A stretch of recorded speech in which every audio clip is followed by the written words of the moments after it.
এই ভিডিওটি সবার দেখা উচিত। দল মত নির্বিশেষে দেশ ও জনগণ একটু শান্তি চাই। বর্তমান পরিস্থিতি নিয়ে কথা।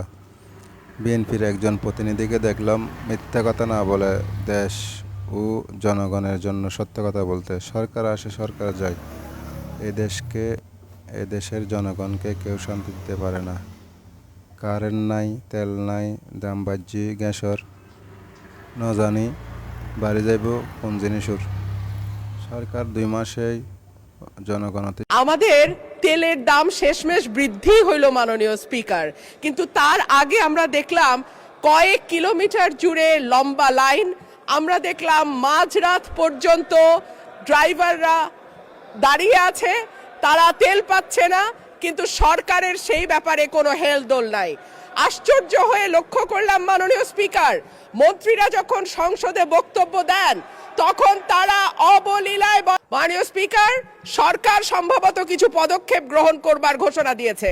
তার একটা হচ্ছে মার্কেট প্লেস 7টা বাজে বন্ধ করে দেয়া।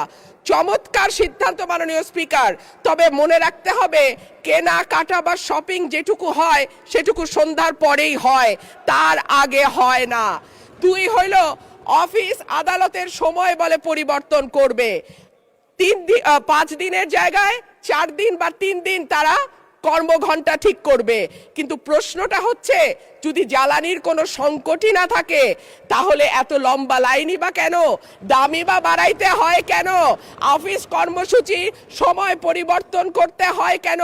এই প্রশ্নগুলো তো ওঠে মাননীয় স্পিকার।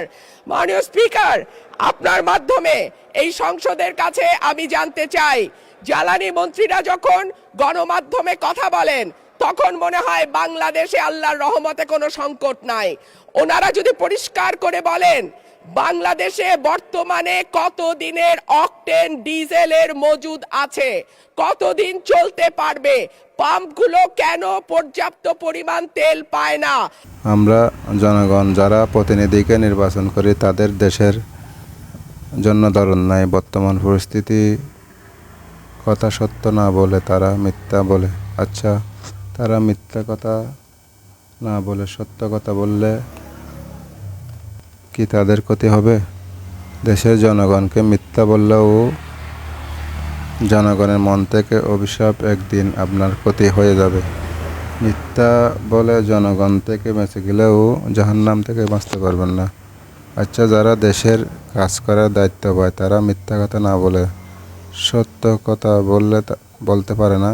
যেমন বর্তমান পরিস্থিতি নিয়ে বিদ্যুৎ জ্বালানি মন্ত্রী ও শ্রমমন্ত্রী মিথ্যা কথা না বলে যদি সত্যি কথা বললে তাদের কি মন্ত্রিত্ব চলে যাবে?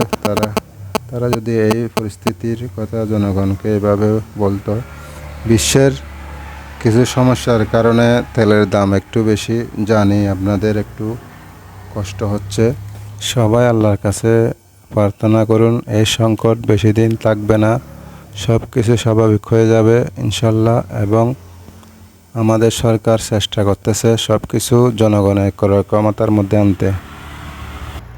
আমরা গরিব অসহায় নিম্ন শ্রেণীর মানুষ যারা আছি, সারাদিন পরিশ্রম, সারাদিন কাজ করে 500 টাকা থেকে 1000 টাকা ইনকাম করতে হিমশিম পেতে হয়। তার মধ্যে সব জিনিসের দাম বৃদ্ধি, কারেন্ট ঠিকমতো থাকে না। আমাদের এই ইনকাম থেকে পরিবার চালাতে হয়, আর অন্য খরচ বাদই দিলাম।